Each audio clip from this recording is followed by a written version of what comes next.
Hello and welcome to the Surprisingly Music Podcast. I am Trevor. And I'm Taryn. Yes, you are. Yep. And Yes, you are. Dude, do you know who I fucking hate? me? No. Apparently. No. Good Mythical Morning. Know that page? Red Link, yeah. Yeah. Hello and welcome to Good Mythical Morning. They're so fucking phony when they talk. Like, I've heard them talk. Like, in, like, other people's content, and they just sound normal.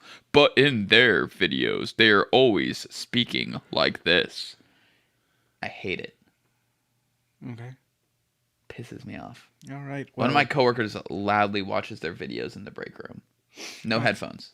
Okay, well, that's just awful. Yeah. Who watches shit. And then, like, also watches, like, TV and, like, game shows and shit. What the fuck's wrong with people?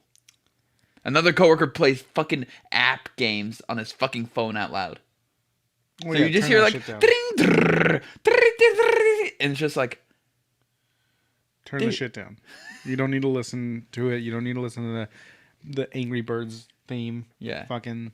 But today, we are here to talk about Stranger Heads Prevail. Bye. Thank you, scientist. Yes. So, when did this album come out? Give us a little. Do the. I do the do thing. not know much about this band. This album came out in 2016. Thank You, Scientist is a experimental prog metal Jazz influence. garage band. There's Yes. no garage here. No, there's We'll talk not. about it. There's not. We'll talk about it. This is their second full-length album. Their first full-length was released and then redone under Claudio Sanchez's of Coheed and Cambria's record label, and they redid it to make it sound, like more professionally done. And this is their sophomore release after Maps of Non-Existent Places, their first album, which came out in 2014. That seems like a weird job as a cartographer. Maps of Non-Existent Places. Yeah. I mean, I guess like people who make maps up of Middle Earth, Yeah. fucking nerds. I mean, like, only one person made a map of Middle Earth, and it's the dude who wrote the fucking books. Yeah. He's the god of the nerds, man. J.R.R. Tolkien. Yeah. I love how people thought that the One Ring was a metaphor for the atomic bomb. Because, like, that did happen around the time he was writing the books. He was like, no, it was, like, all just a metaphor for the race for power and winning a war. Like, because he fought in World War One, I'm pretty sure. The ring is just power. Yeah. Like, but everyone thought, like, because of the timing, it was a symbol for the atomic bomb. He would have had to speed run those books if it was. Like, based on the timing. Speed run! Speed run! Imagine some... I don't know what he sounded like or looked like, but just imagine some fucking book nerd. Just yelling, speed run! As he's using a quill to write, because I assume that's what the 1940s was like. No, but they actually did have pens. Bullshit. Yes. And they had electricity. I showed you that picture, right? Where it was... No, I was talking to a coworker. It was like, kids are so mean these days. This little girl asked when I was born. I said 1986, and she, like, had a shocked look on her face and was like, were you a slave? Jessica, you just can't ask people that. Jesus. Just booed the kid across the room. Fuck out of here. Yes, I was. Anyway. I feel like I'm ready for a surprisingly sober episode right now. Like, just based off of how I'm just tangenting. Yes. So we'll get to that. Thank you, scientists. Stranger Heads Prevail. They are, They are a band. They are very prog, gent. Are they a big band? No. There's a lot of members. Do you mean like big in terms of volume or big in terms of popularity? Well, both. I meant like big in terms of popularity, and then I just remembered that there's like a lot of members. Yeah, there's they're not that big. Seven or eight. 7. They have a horn section. They have singer, guitarist, bassist, drummer, saxophone, trumpet, and violin. Rhythm guitars too, don't they? It's only one guitar. Really? Yeah. Damn, that makes it even more impressive. Hold on, let me go pull up the member list. We always do this. We always say the members' names. Jesus Christ. You know what I meant to type phone, you fucking animal. All right, so we got. Should I say who plays what? Yeah, I feel like that's important. Yes, it is. All right, so we got Salvatore Morano Moreno. on vocals, Tom Monda, I can't say names, on electric guitar, backup vocals, synth, producer, fretless guitar, Shimson and sitar, Ben Karras on the electric violin, Cody McCory on bass, theremin, and saw, Faye Fadum on the drums, Sam Greenfield saxophone, and Joe Golas on trumpet. That is they got some names in their band. Got some instruments too. What the Yeah. fuck? A saw? Yeah, he plays the saw, man. Okay, well, And a theremin, which is the only instrument that didn't get a solo in Rube Goldberg variations, which we'll get to later. so thank you, scientist. Stranger Heads Prevail. Yeah. Has nothing to do with Stranger Things. Came out before Stranger Things, so yeah. No, it didn't. 2016? When Stranger Things started? 2015 or 2016? They're right around the same time. I don't know. July 2016. Yeah, they would have released like right at the same fucking time. Strange. It was a strange time. It's Doctor. Strange. All right, so the album kicks off with Prologue, A Faint Applause. Interesting. It was kind of weird. It was very Beatles-esque Sgt. Pepper Magical Mystery Tour time, where they did kind of that weirdy Like kind of lullaby. circusy lullaby. Yeah. It sounds kind of similar to Welcome to the Internet by Bo, that kind of circusy vibe. Yeah, I can see that. It's not really indicative. I feel this song is not really indicative of how the album sounds. No, but I don't think that was their goal. It was to kind of like basically be like an intro, like theme almost. Yeah. Like it was just like it's just an introduction. It's not at all like trying to like musically prepare you for what you're about to get fucking slapped with. Yes. Yeah, so nothing really going on and need to talk about. Yeah, it's really odd. It doesn't at all focus on their rock side at all. It's pretty odd. Yeah. Really gets to show off his vocal skill though. He's got a fucking voice on him. Yeah, he does. For like, he just looks like a dad. It's so fucking weird seeing him like belt this shit out in their life. Salvatore. Yeah. Yeah. Like whenever he's singing live, I'm just like, Jesus Christ, man. Yeah, he really likes to sing from his nose. Yeah, that's pretty common with prog. Is it? Yeah, it is. Yeah, you're right. Pink Rush, Code and Cambria. Rush is prog. They're like one of the OG progs. Yeah, it's just like weird to bring up Rush. They are the prog band. I've never listened to Rush. Great band. Tom Really? Sawyer slaps. Oh yeah, they did that song. Yeah, and also YYZ is really good, but it's instrumental. So. All right, so. So up next we got the. I'm gonna let you handle this. The Somnambulist. Somnambulist. What is a somnambulist? I don't know. Let's Google it. The Somnambulist. The act of getting up and walking around while you're asleep. Sleepwalking. The sleepwalker. Yeah. Intro.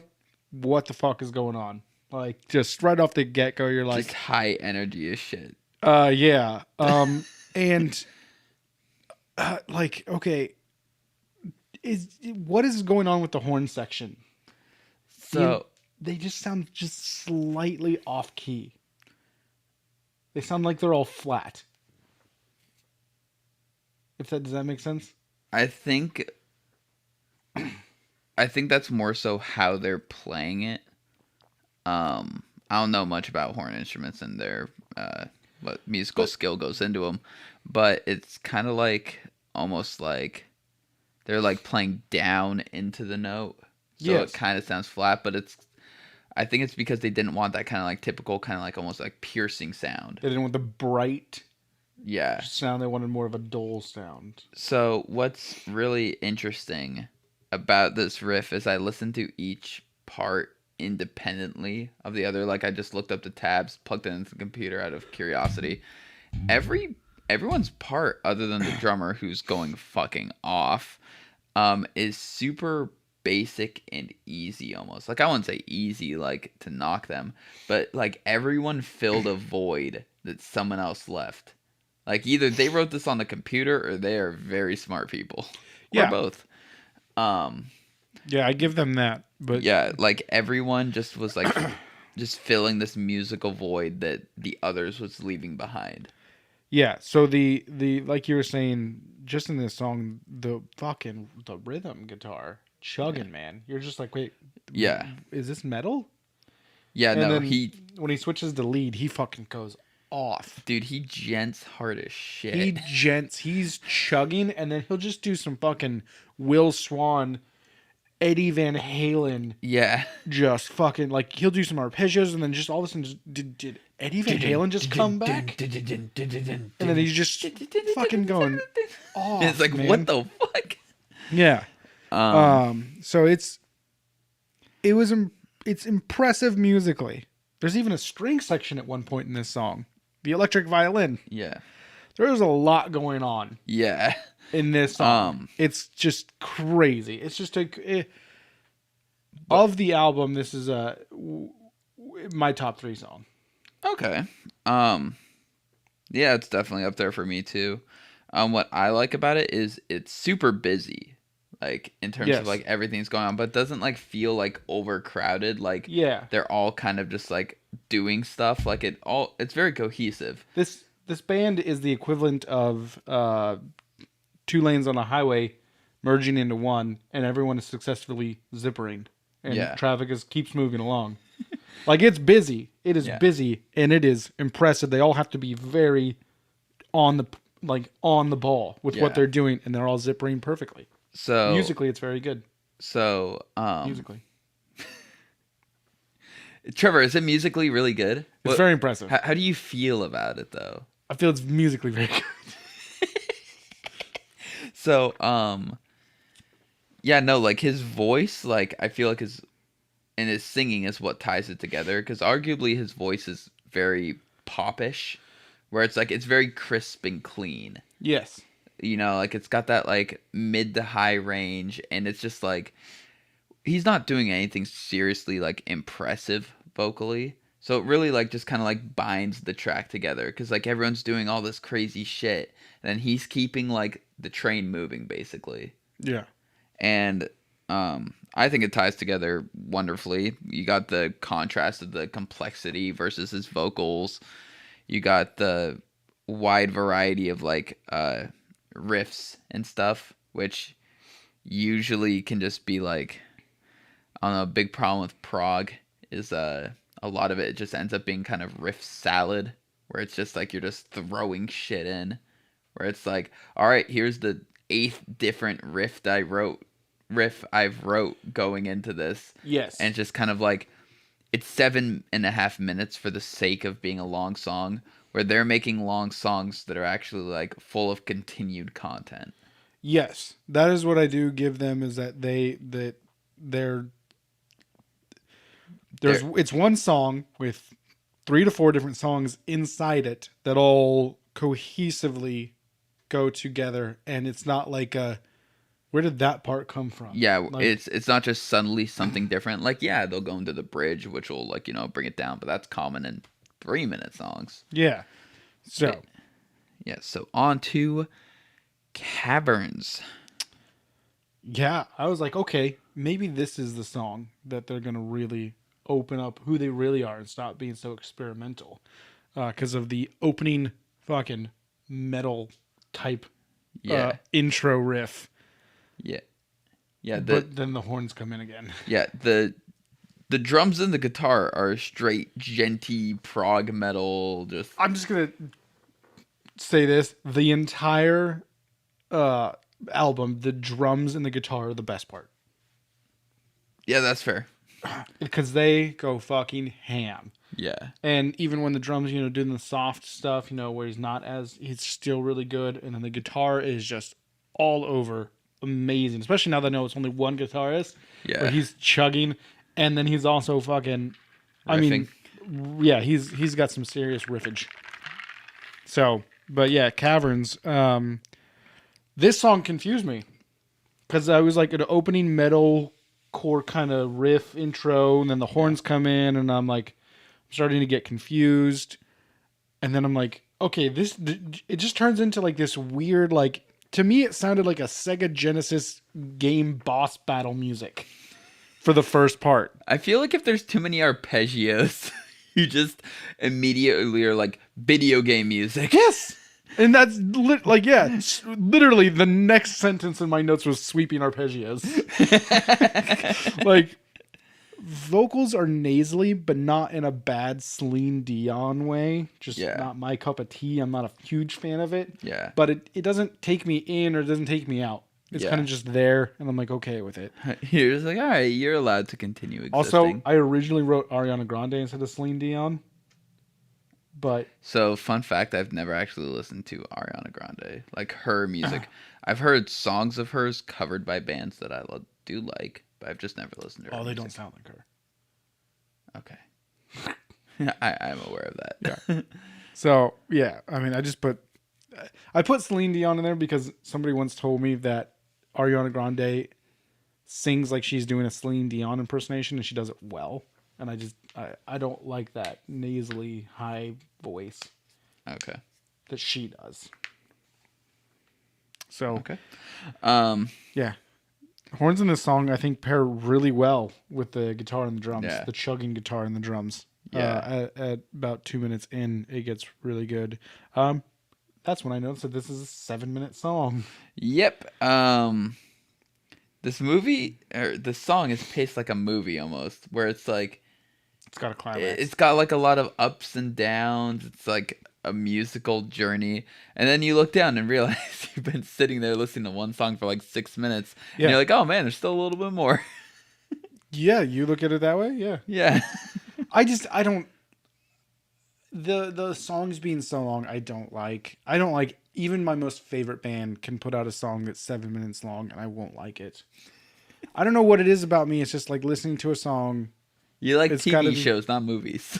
I love movies. I know, I'm just fucking with you. Well, no, I just like it. I don't know what it is about it. It's like I just can't get into it.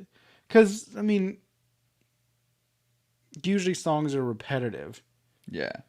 So you like a hook and stuff. Yeah. Of that nature. And I like it to be not short, but also not long. Yeah, you like a good 2.5 to 3.5 minute song. Yeah, I say right about there. When you get to 4 minutes, I'm like, ooh, this better be fucking good. There better be a kick-ass solo in there. Speaking of kick-ass solos, this song has it. This song ends on a fucking kick-ass solo. Ends on a Van Halen type solo. Yeah, like it is good. But there's actually one riff about 5.5 minutes long. Or 5.5 minutes in. 5.5 minutes long, wouldn't be surprised. That is incredibly fucking good, and it's very garage rock like. That's where it comes from. He does have a garage rock type of riff about 5.5 minutes in. He's gonna listen to it. Yeah. Yeah, we're gonna listen to it. Okay, I can hear that, but like it's kind of like a. I feel like it's more jazz inspired, which is probably where garage rock got it from. Because, like, let's face it, rock very much comes from jazz. I feel like it comes more from the blues, but yeah. Well, yeah, but I mean, like, all, like, blues, jazz, country, definitely, like, all led to rock existing. Yeah. Yeah, so I feel like it's just kind of more that, like, jazzy kind of bluesy, maybe even vibe more than garage rock. Basically what we're saying. What I'm saying is he probably never gave a shit about Jack White. You got so many more other garage rock bands. Jack is garage rock. No, he's not. I don't think he likes garage rock when you listen to the fucking shit he puts out. But yeah, no, the solo at the end is one of the best parts of the album for me. Yeah. The back half of this song is so fucking good. Yeah. There's a few other solos that definitely smash, but the one at the end of this one is just fucking incredible. Yeah. Really knocked my socks off. And I Yes. very rarely wear socks. I like my feet exposed. And it bothers me. Dude, like, you gotta air that shit out. Just like how I go commando sometimes. You gotta let them hang a little. Not like in like outside life. I mean, just like if I'm wearing sweatpants. Okay, then. You don't? No. Dude, you just want your balls constricted all day? They're not constricted. I'm wearing MeUndies. It's still constricted. Thank you for today's sponsor, MeUndies. Don't constrict your balls. Don't constrict your balls. No cock and ball torture today. Nope. Watch MeUndies comes out with like a fucking weird like cock and ball device. I would finally buy MeUndies. What if underwear just came with like a flashlight in them, so you could just always keep a cock holster? Because they have those ones, the ball hammock ones. So up next we have But, one of the singles on the album. It's called Mr. Invisible. I wish I was invisible. Yeah. I wish I could turn it on and off. Well, yeah. I don't wish I was always invisible. That'd be kind of bad. Yeah. But I wish I was like, I wish I could become invisible. That'd be awesome. But not have to be naked. Oh, like your clothes would. Yeah, because remember that Supernatural episode where everyone in the town was getting their wish granted? Yeah. And that one the kid has to get naked. Yeah. For it. So every time he gets caught or something, or he's got to fucking come back nude. Yeah. So I know you don't watch the show, but My Hero Academia actually like knocked it out of the park with that whole idea. So one character's ability is permeation. He can like go through objects. So it doesn't work with his clothes, like his regular clothes, obviously, in the same way invisibility doesn't. So his hero outfit, he constantly shaved his head and used his hair fibers to make a costume. So that it was him. It was his DNA, so that when he uses it, his power, it would go through the walls as well. So he's just in a big giant fucking hair suit? Base. I mean, dude, like... Aren't we all in a hair suit? Yeah. Well, you shave, though. You shave from your Adam's apple down. Yeah. I told a coworker that, and they were not happy to hear this. What? They were just like, wait, you shave your legs? And I was like, I shave everything. And they were like, oh my God. And then just walked away, and I was like, what? Yeah. I'll shave my forearms. Once I get more muscular, I will. Oh, yeah. You got to do that once you get muscular. You get those veins. No, dude, actually, never mind. It's a dumb question. You don't take pictures of yourself with like a backdrop and stuff, do you? I don't take pictures of myself. So I was going to say, one of the things that's really annoying is when you have like a really bright light on you and you take a picture with a backdrop, you can see the arm hair like on the backdrop like very clearly because it casts a shadow and it looks fucking terrible. Okay.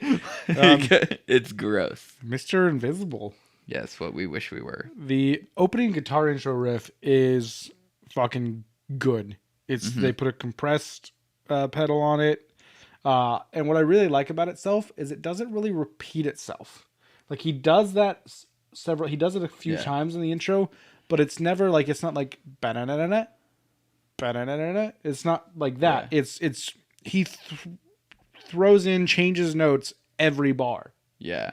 To make it different than the last. Also, he changes time signature most bars. Yes. Where it's very full of himself. It's very music nerdy. Yeah, I know.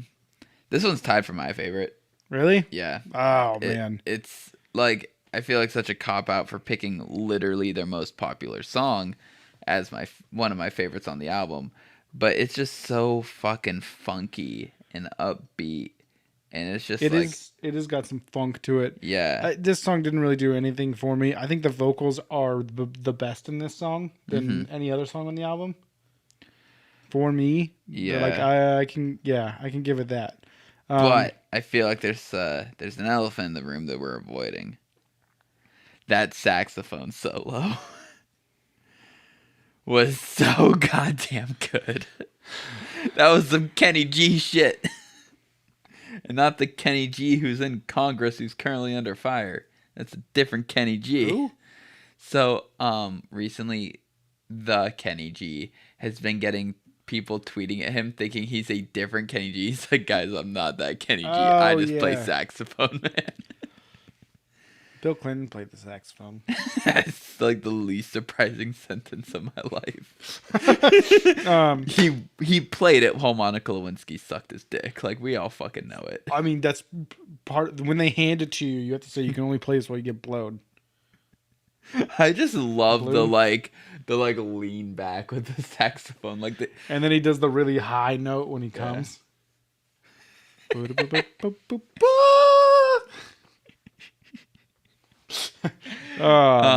think she swallowed? Yes. He's the president. The president of the United States. Why are we joking about that? That happened when we were like 2 and 3. It is so 1998. I wish my mom would have swallowed me.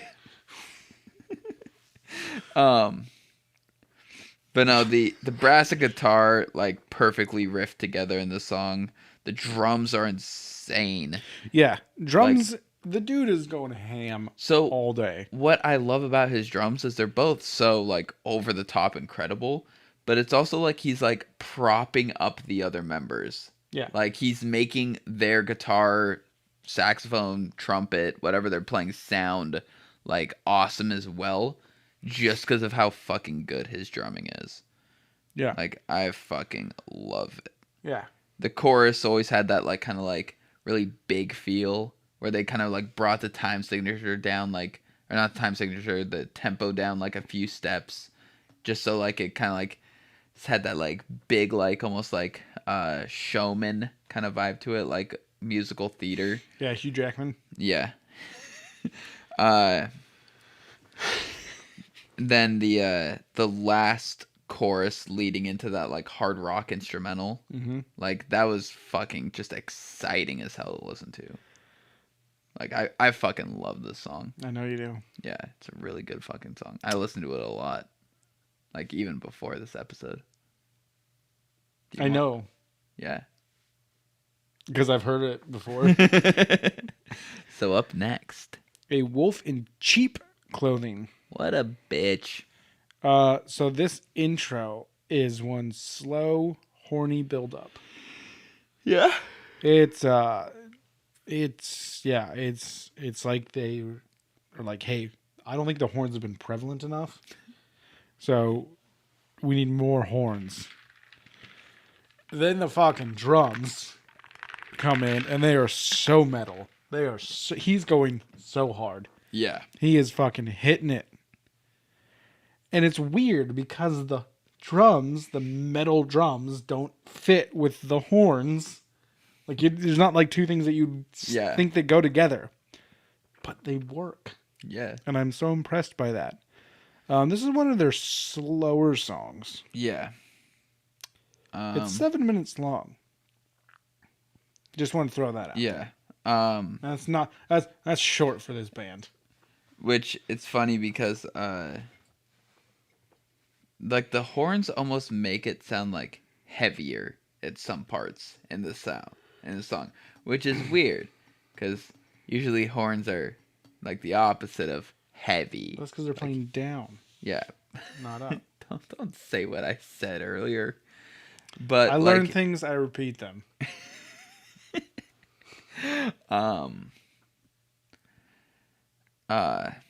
But yeah, like, you know, when you think of like horn sections and stuff like that, you think of like jazz or you think of big band orchestra, but it's like some of the like horn riffs going with the metal like guitar riffs like worked perfectly, where it's like, oh, this is just metal.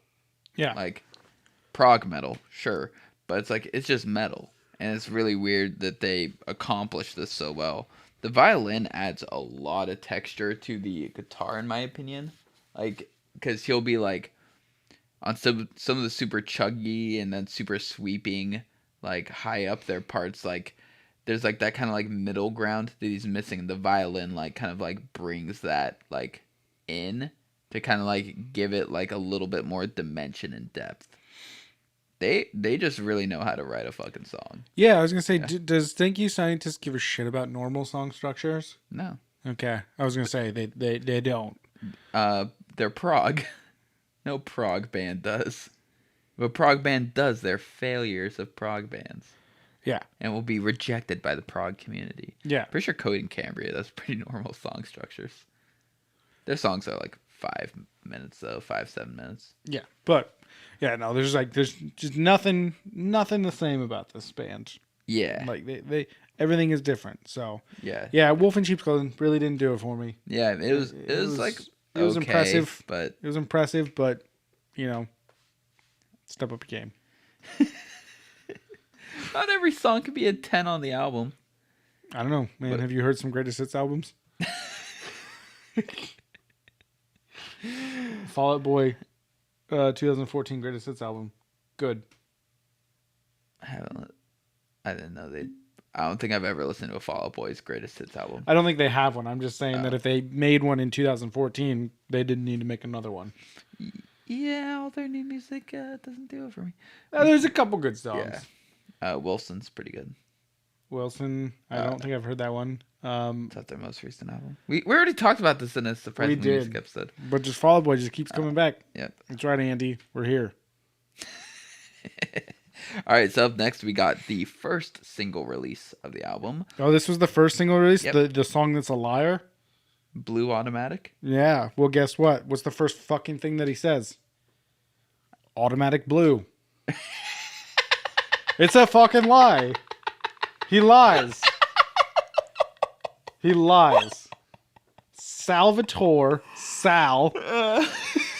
Sal's a Today's liar. biggest liar is Sal. Oh my god. Yeah. That was an impractical joker's joke. All right, so we got a lying funk forward song here. It's very funky at some parts. This one, pretty short. It's only almost 6 minutes long. Only almost 6 minutes long. Yeah. The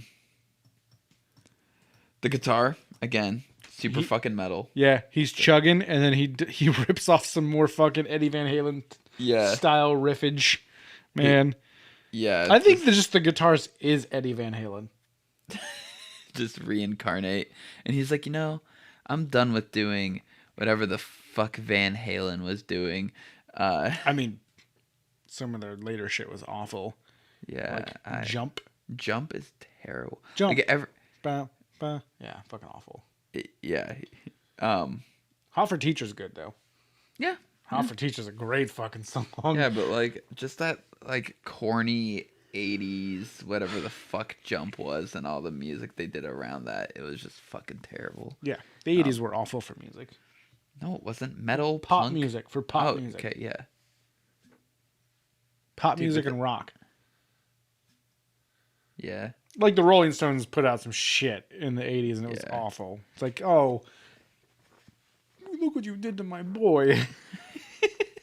But metal and punk made it all okay. Because they came out of that because they're like, that's garbage. We need to do they were something just else. like, oh man, music's gonna get heavier. It's not. Oh, no. It's not. It's doing the exact opposite. Guys, get the guitar, get the high gain amps. Let's go. Let's go. Turn it up to 11. Yeah. So, yeah, guitar in this song fucking slaps. It slaps your ass cheeks. Yeah. This is like the most like I would say like radio song that they put out, like where it's just like I get why it's the single. Or the first single anyway. Yeah. Mr. Invisible was the second single released and the album came out. But like it makes sense. It's the most like musically accessible in my opinion, where people aren't going to be freaked out by all the weird sounds and horny boys. Yeah, all the kind of like alt sides of music coming out. They're like more experimental stuff. Yeah, I don't think they used the saw in this song. I don't think so either. They didn't use the sitar either. Huh. I wasn't really listening to whether or not they used each of their instruments. Well, I mean, the sitar is very easy to hear. He does use a fretless guitar for like most of the album. So just a fucking cello. Kinda. I mean, kind of what it is. But no, this one is definitely the Which props to people who learn fretless instruments. yeah. I don't know how you do that. Yeah. You're just like, yep, right about there. That's the note. Dude, people who can play like a harp and shit. Like it's just like I want No, that string. no. People who play the harp fucking like 100 years ago. Have you seen like people on YouTube play the fucking harp? All the strings are colored. They have 12 different colored strings. Oh. And so you know which note it is when you whenever hit it. I've seen Ichika play, he doesn't have colored strings on his harp. Oh, okay. Maybe it's just all the other people on there. Ichika's just he's not real. He's just a god. He's a computer program. Speaking of computer program, there was a comedian who posted something on Instagram, and he's like, last night I was walking down the street outside of a nightclub, and this lady's there, and she's like, can you watch my sandals while I go in and dance to this band? And she ran in there, and he waited and watched her sandals on the ground, and he's like, I can't, why am I doing this? Can someone please reprogram my simulation? And that is something I'm going to be saying all the time now when something weird happens. Anyway, back to the band. Oh, this band is a fucking simulation. Yeah. Like that it's a reality just like experiment. Just like, I wonder if we just put the weirdest shit together, if humans will enjoy that one. No, I think they go, can we put the weirdest shit together and will Karen still listen to it? Well, it's not 3 minutes long, so he probably will. Yeah. I like that they make some really out of left field decisions, but they never feel like super forced. Yeah. Like it's just like, but it's almost like everything is just so inherently weird in their music that it doesn't feel forced because all of their decisions are weird. Yeah. Like it's like those that era of like LOL random humor. It's like all of it stopped being like feeling random because you anticipated random. Yeah. Yeah. So it could be that, but I don't know. When I listen to it, I'm always like, whoa, not like kind of like taken aback, like what the fuck was that? Yeah. It kind of just all flows and you're like, interesting choice. Good to hear. It doesn't slap you in the face like a fish. All right. So, have you been slapped in the face with a fish recently? No, I don't know how to catch a fish. I've tried. Yeah, we need to go out there again sometime. It's getting nice again. Yeah. Yeah. Go Here in the Pacific Northwest. No particular area in the Pacific Northwest. The Pacific Northwest. The Pacific Northwest. We're not going to give you the specifics on where we live in the Pacific Northwest. Yeah. But it is not in the northwest part of the Pacific Northwest. Correct. Yes. I think Northern California is included, so we're definitely probably like in the Are they included? Yeah, Northern California is part of it. Like the redwoods.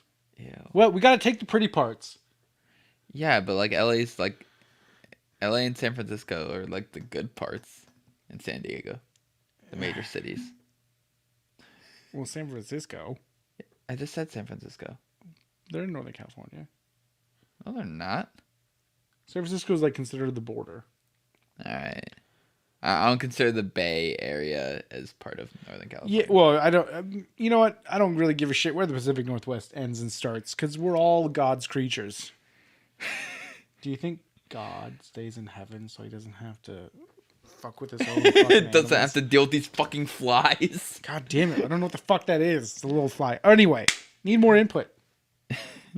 On your views of God or the song? Yes. Okay. God is not real. He doesn't exist. He doesn't love us. Agreed. Yeah. Full-heartedly agreed. Someone was asked me like, "Oh, aren't you worried about like going to hell?" And I was like, "None of that stuff's real, so not really." No, God left us to go get milk and cigarettes. What, do you leave in the 1930s to 1940s? Definitely wasn't around then.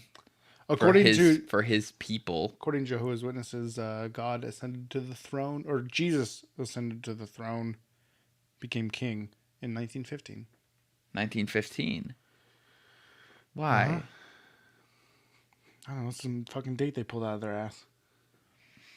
Taryn, religion is not real. They don't have. Well, let me tell you about Jehovah's Witnesses. Some of them are okay with that, with you putting it in their ass. So I wouldn't be surprised if they pulled it out of their ass. Because that's still being a virgin in some people's eyes. No, not them. They don't like any premarital sex. Yeah, no, I still put it in her ass, and she was just like, "Yeah, I'm not ready to lose my virginity. I want to get married before I lose my virginity." So I fucked her. I know, but she wasn't Jehovah's Witness. No, Weird. she was. This girl. Jesus Different Christ. Girl. Okay, you've put in a lot of people. God, have you fucked every religion by now? I don't think I fucked a Hindu. Alrighty then. Need more input. Or a Taoism. Taoism. I don't even know all the religions. I think I know like 5 religions. I don't know. I haven't banged anyone who believes in Greek mythology. No, I've banged people who are fans of Greek mythology, but no one who believes it. Dionysus. He's your god. Oh wait, is that a dude? I thought Dionysus was a girl. You're the god of wine and drinking, right? Which one's the god of love? Aphrodite. Oh, fuck that one. Dude, you just accidentally picked the booze bag, fucking god. Oh god. Anyway, need more input. Need more input. Interesting opening riff. This one sounds like an early 2000s nu metal intro before the horns come in and the vocals come in. It's got like a kind of like weird, like it sounded similar to something. I couldn't remember what it was, but I like along the lines of Linkin Park or Breaking Benjamin. Yeah, it's kind of that like super popular like radio nu metal. Yeah, kind of. But then the horns come in. It's like, no, look, we're really horny. Yeah. But yeah, this one's a little more melancholy than the rest of the album. Yeah, I like it. This one didn't do much for me. I did hear a little bit of a sitar at one point. Ooh. I heard it about 2 songs into this one song. I'm not like I could put it's like 3.5 minutes in, but no, it's just 2 songs into this one song. I mean, it's just one song.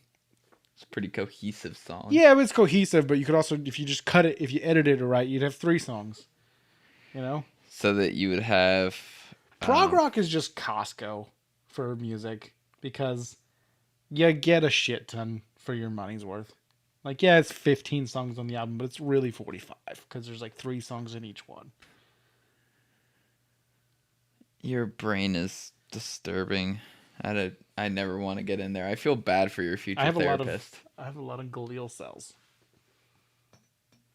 So, this song anyway, it didn't do much for me. It feels pretty middle of the road for like how abstract a lot of the other songs have been. This had some hard parts though. Yeah, hardcore parts that I thought were pretty good, but yeah, other than that, it didn't do much for me.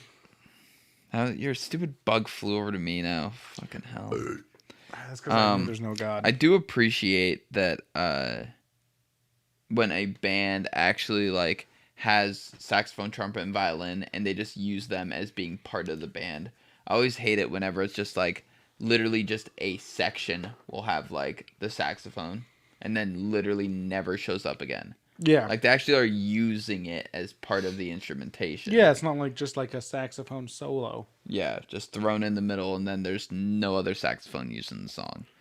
Like I really appreciate that they do that. It's kind of annoying when bands do the opposite of that. So yeah. The trumpet and the djent and guitar and the drums on this album or song are definitely the high point for me. I agree. Yeah. So up next, we got Rube Goldberg variations. So what was funny was I saw on Reddit a lot of Rube Goldberg machines while we were like listening to this album, prepping for the review. Do you know what a Rube Goldberg machine is? Yes, I do. Okay, just wanted to be sure. One of those machines that like you only get one take to do it in. Yeah, you hit some dominoes, a bunch of things fall, it cuts a wire at some point, a ball will roll down a thing, hit something else, a baby will die and, be sacrificed to Dionysus. And Aphrodite will finger blast herself. I don't know. Yeah. Do you think there's like Greek god porn?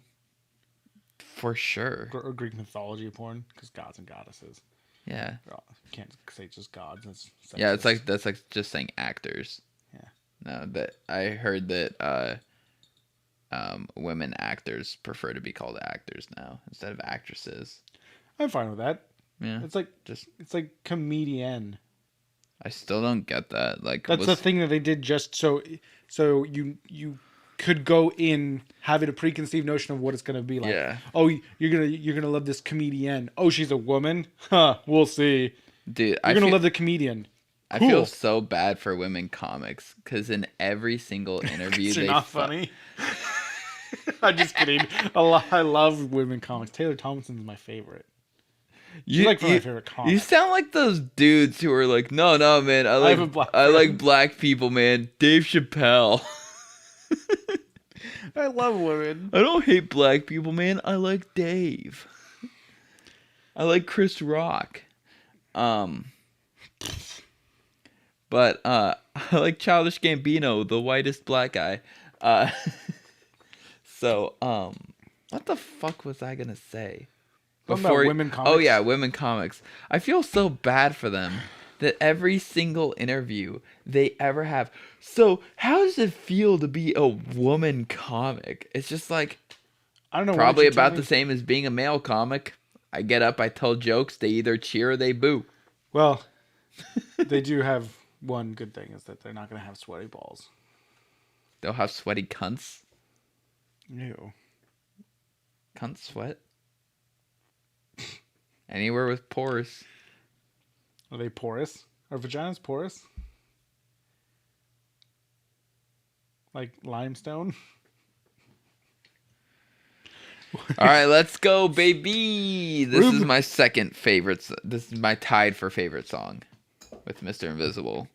The 9-minute instrumental track. Yeah, I hate this fucking song. I fucking love this song. It's musically incredible. It is musically incredible.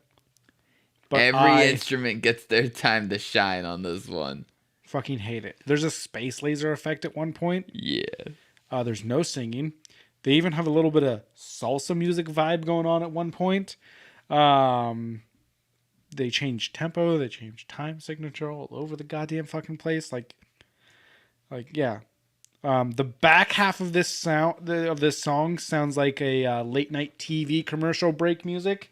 You're like, welcome back, my next guest. He's a very funny comedian. He's fucking hate it. God damn it! Every time I listen, it's like am I just listening to Jay Leno's band? Like the back half of it. Oh man. And then there was a breakdown with chanting at the end. Yeah. And I'm like, all right. And basically my only reaction to this song is, okay, that happened. All right, so now for Terrence's more positive take. This shit fucking hits hard. Sounds like it could be the score of a movie with how both long it is and how varied it is in terms of feel and emotions. Well, that's why they usually wait till the movie comes out or the movie's like done so they can do the score. So they can look at the scene. Nah, dude. We all know John Williams wrote Star Wars. Yeah, he's just writing it. George Lucas is just like listening to it and he's like, now I have to be happy. Happy scene, sad scene. Oh, someone's got to die here. When they don't need to. This song has funky, it has serene, it has aggressive, it has just flat out fucking weird. The drum solo is absolutely insane. It is one hell of a drum solo. The part where it's the very show tunes horny boy vibe, and then it goes into the guitar solo, which basically plays what they were playing, but as a guitar solo, is probably my favorite musical section ever in any song. just that transition is fucking incredible. I adore this fucking song. It's probably my top 10 most played songs of the month right now, because I listen to it a lot. Okay. It might be number one with the amount of time listened, because at 5 listens it's already like beating everything else. Yeah. Because that's 45 minutes of my ears. Okay. It's a great fucking song. Musically, it's impressive. Musically, Jack White's not. I mean, he is. I'm just saying, I can't get into it. It takes me out of it, because like once you're like, okay, I like that part, like, oh, but here we're gonna change it and throw something else at you. Yeah, it's usually how songs I'm just go. saying, there are unwritten rules of music that we all need to follow. No. I know, I hate that. People say that about baseball. Unwritten rules of baseball. Fuck off. People can do whatever they want. Thank you, scientists can do whatever they want. But it doesn't mean I have to like it. Yeah, no. We live in a country. Oh my God. Under Trump. He didn't lose the election. No, he's going to come back in August. Yeah. Okay, so time for side tangent again. I'll save it for sober. I'll write it in my notes. You start off the next song. Psycho Chomp. Fucking. This is a song. I don't know what's going on in this song. Sitar comes back in this song. So we get a little bit of like psychedelic. But then also it's got a very metal drums and guitar along with the sitar. So it's just like... Did you just call this Psycho Chomp? Psycho Pomp. P-O-M-P.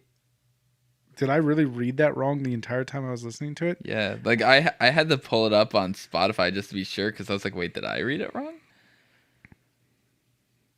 Oh, it is Psycho Pomp. Yeah. Psycho Chomp is better, though. It's not like they say the word. We can call yeah, it I know, right? We changed their title for them. It's better. But Psycho Pomp. So it's like psychedelic metal. The intro part. Is this like psychedelic core? Is that a thing? I mean, there is psychedelic rock and psychedelic metal. So yeah. It's like stoner This is music. like dudes who did LSD, but like still like metal. I don't feel like metal guys will do LSD. Yeah, I feel like they do shrooms. And we finally get something to take center stage that hasn't, or at least I haven't heard it in the entire album. The bass guitar. Oh yeah, dude. It finally makes itself He known. definitely sat in the back for a lot of this album. And then now he's up front for a few measures. Yeah. So he does a really good bass solo.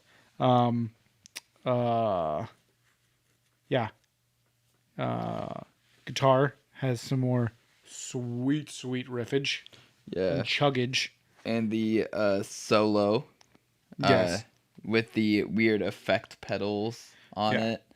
That was definitely it was something. I wrote bananas in all caps. This is the longest song on the album. 9.5 minutes. At almost 10 fucking minutes long. 9 minutes 26 seconds.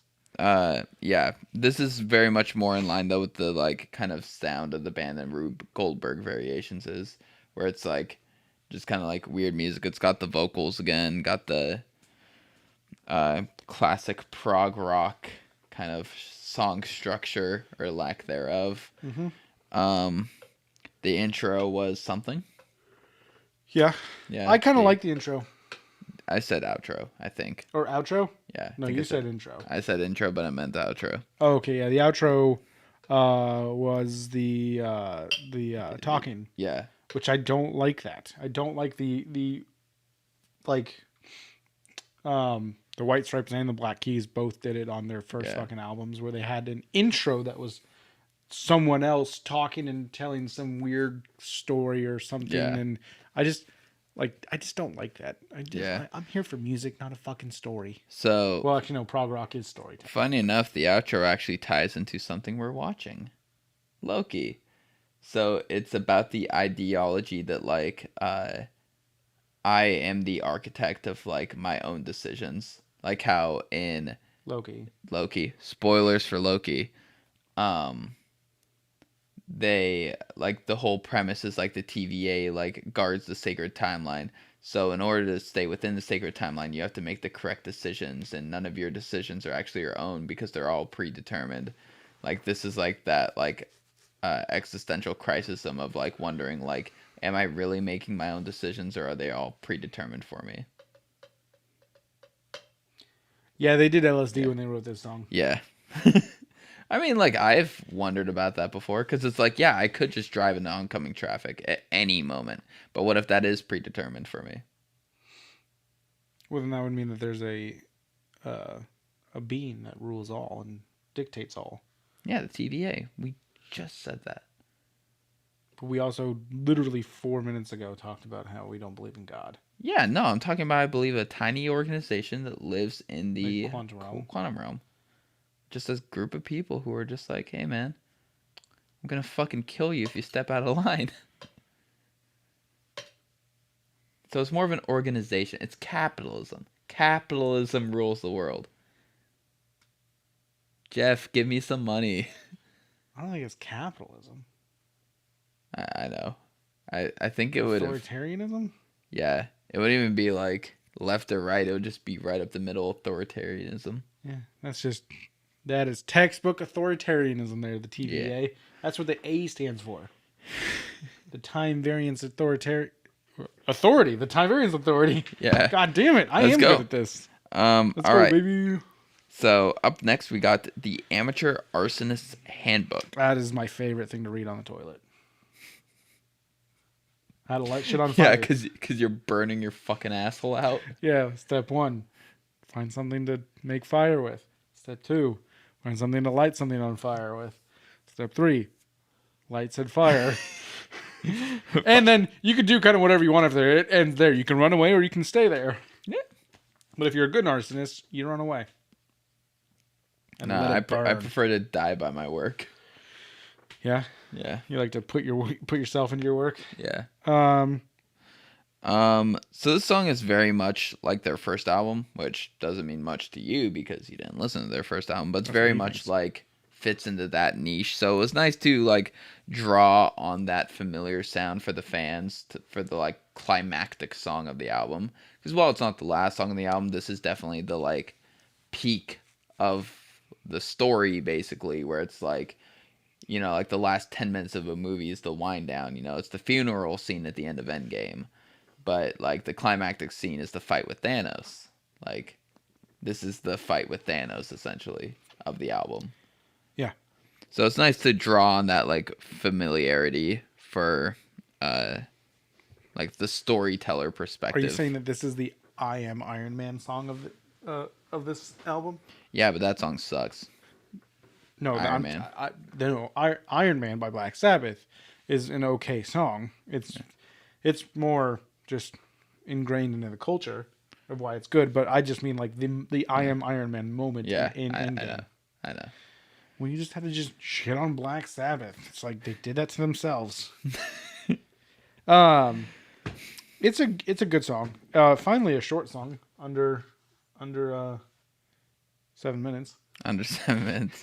A short song for Trevor? Yeah. Listening to this song made me realize something, though. Take away the horns and the singer and add any other singer who doesn't have his, like, that nasally kind of voice. Like, let's say, go with something really high, you know? Almost like Tillian. Then this is just Swancore. It's just Swancore with horns.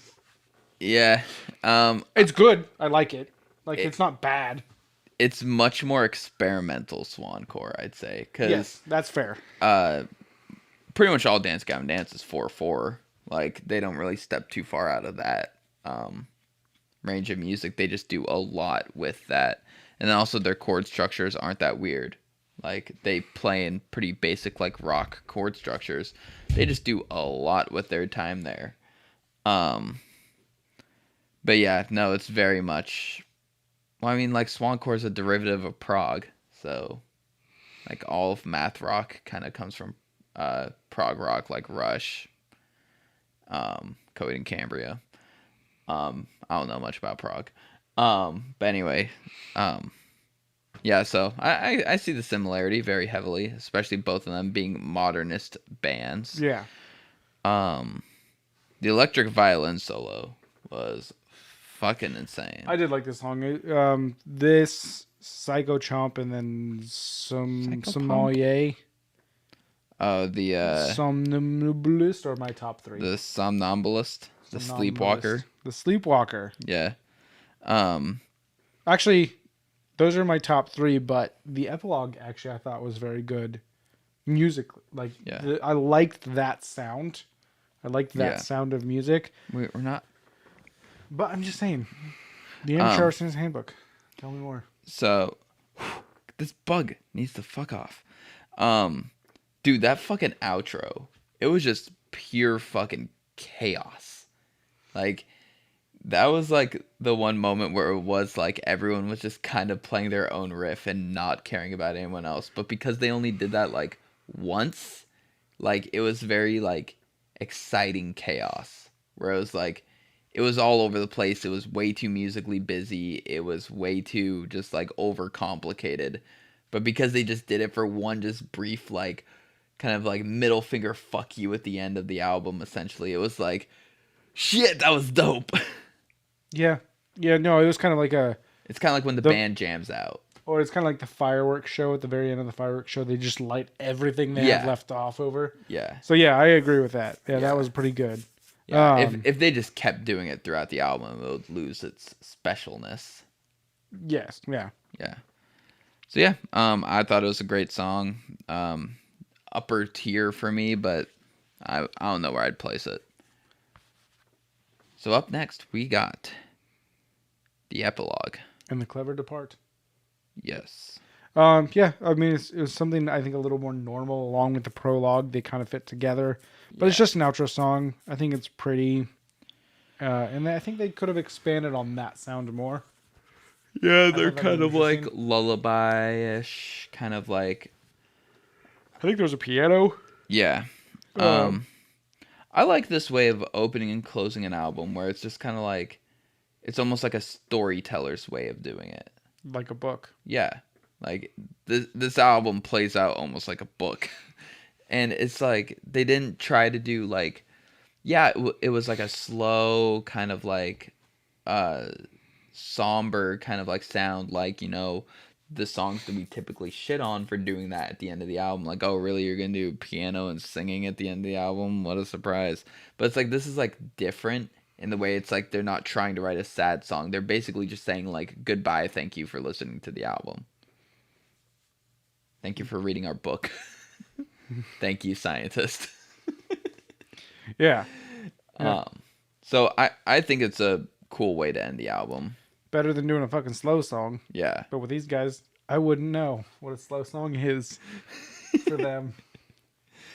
A slow song is to normal bands that 4/4 is to Thank You, Scientist. Yeah, which I think only the epilogue and prologue are like had like normal time signatures. Yeah, 4/4 the entire way through. Yeah.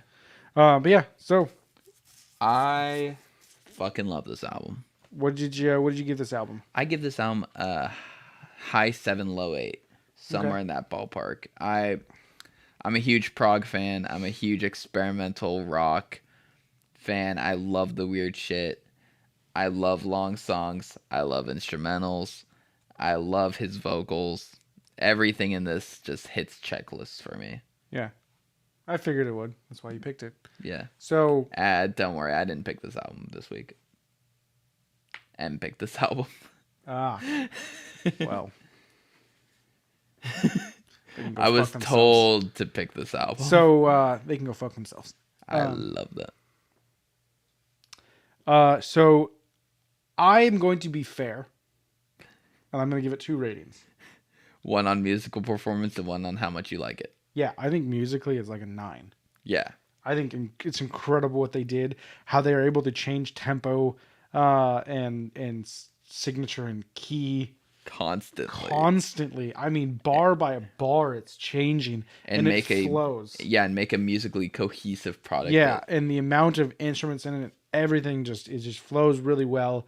I don't think it's bad, just not really my cup of tea. Yeah. So that's why musically I give it a 9. I'm gonna say it's a 5 for like my taste. Yeah. I think that I was expecting guitar, like a 4 or a 3, honestly. Like when I so picked this album. I was like, I just want to be fair. This is this is the hardest album you've given me so far. The hardest album we've done. Yeah, in the wave, just like, what did I just fucking listen to? Yeah, I had to do my notes twice because at one point I was like starting to write down notes. I'm like, how am I gonna remember? I'm just gonna have to be like write time signatures down, and then like find it while we're doing it, listen to it, and I'm like, no, I just fucking listen to it a shit ton more so I can actually remember it. Cause yeah, it's like an hour long, and there's like fucking 13, 15 songs or something like that.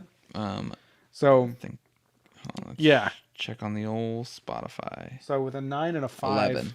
that averages out To a 7. to a 7. Yeah. So good for you, thank you, scientist. Yeah.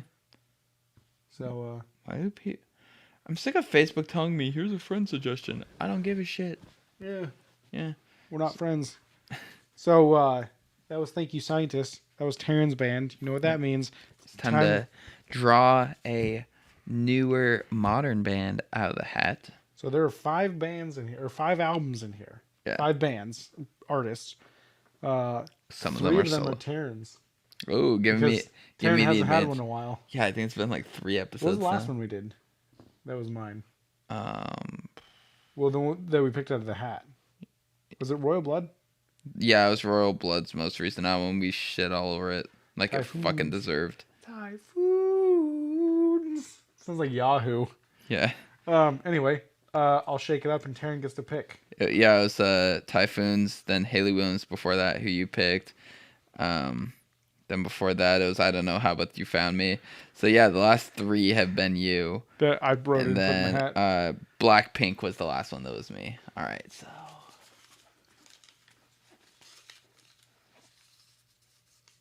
Not that one. I don't actually know what I'm doing. So we got one for me. It's not the one I wanted though. You wanted Olivia Rodrigo. Yeah, I want Olivia. I'm just gonna pick her next week or next time. Fuck it. You heard it here first, baby. Is it Phoebe Bridgers? It's Halsey? Halsey, Manic, or Are You Normal? I don't think I've ever listened to Halsey. I fucking love Halsey. She did guest vocals on a Bring Me the Horizon song, and that's what caused me to start listening to her. Also, like, she's just... This is an EP, bud. Is it? Yeah, there's only... Oh, wait, no. I meant to pick Manic. Oh. The 2020 album. Which says 27 songs, but it looks like the last, 10 are stripped or acoustic and remixes. Ignore those. There's still a lot of fucking songs on there. You want me to... You want to just do Olivia Rodrigo? 3, 4, 5, 6, 7, 8, 9, 10, 11, 12, 13, 14, 15, 16, 17, 18, 19, 20. Fuck it, we're doing Olivia Rodrigo. I don't care about the rules. Fuck the rules. Fuck you, Halsey. You hot bitch. What? Hey. There's fucking 19 songs before you get to the stripped down versions of them. Oh man, someone was manic when they made that album. Dude, there's like a bunch of Manics. What the fuck? There's the Manic Confessional EP. Manic Is She Like You Know, or Manic or Are You Normal, and then the Manic album. So I think that's just the culmination of... She did the same thing as Haley Williams with Petals for Armor. What? Released a bunch of EPs and then put it together as an album. So we are doing Olivia Rodrigo's Sour album then. Featuring the best song of the year, Good For You. I love this song. We're getting hip with them young kids. Yeah. Sheesh. Dude, dead ass. Fucking dead ass. So I was talking about at work how I have a very distinct sound to like Taryn. You know, like there's like a very like, oh, that's Taryn talking right now. And I was like, yeah, pretty much all I have to say is dead ass, that slaps. And I forget what the third one is. But it was just like You're 18, right? But anyway, so I was I forget how that transitioned into my story, but I was in the car and I was ranting about my day at work, and Olivia Rodrigo was playing in the background, and someone, a younger person that is over the age of 18, she's 20, that I'm talking to asked, "Why are you listening to TikTok music?" Oh, how dare you? I don't know what that means. That's the thing, though. It's like so many songs have been used on TikTok. Yeah, like, Can You Feel My Heart by Bring the Horizon, like, has been their number one song now lately because it got suddenly super popular on TikTok. It's like, it's not a TikTok song. That song came out in like 2016, 2015 or so. Yeah, I've heard Watermelon Sugar by Harry Styles on there. Yeah. Oh, that's an album I should put in. Why are you listening to TikTok music? No, I'm just listening to music. Surprised, they pick popular music that's usually good. Usually. Usually Like, good. E-Girls Are Ruining My Life is a TikTok song by that standard. But no, I just like Corpse. I love Corpse. I love Corpse. Anyway. Oh, I love Corpse. Anyway. So I've been tearing You've been tearing what? that ass up. Whoa! Hey! Hey, tear it up. So this was surprisingly music. Wait, who have I been? Someone who hates fucking prog rock. You hear, boy. All right. You know who I've been? Oh no. All right. So I've been surprisingly Kermit. this was Thank You Scientist. Yes, it was. Stranger Heads Prevail. Oh, why don't we ask Kermit what he thinks about Thank You Scientist? Hey Kermit, how'd you feel about Thank You Scientist and their album Stranger Heads Prevail? I actually really enjoyed it. I thought it was very good. It covered all the bases of pretty much every genre that I adore. But most of all, Miss Piggy hated it. And fuck that bitch. Yeah, fuck that cunt. I'm sure you do a lot though, Kermit. No, I say fuck that pork chop. All right.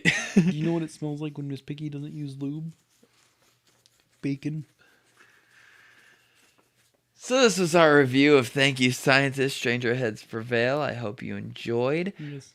We are Trevor and Taryn of the Surprisingly Sober / Surprisingly Music podcast and Kermit. Check us out on Twitter at Surprising Twit. Check us out on Instagram, Surprisingly Podcast. You can listen to us on Spotify, YouTube, Apple Music, Apple Podcasts, whatever it's fucking called. I will figure it out one day. We don't care. We don't use Apple. Really, anywhere where you consume podcasts, you can probably find us. Hope you enjoyed listening. Hope you leave a comment. Hope you check out our future content. So we're going to go now because we're very late because our schedules have been ass. My schedule's been particularly ass. Ass. Isn't ass there? And titties. Yeah. So I'm Taryn. I'm Trevor. And we are r/signing off. Wait, we gotta do that again. That was bad. You pushed my phone. I didn't want it to get slapped. I will slap my own phone. I will hit you with my ring hand, woman. Signing off.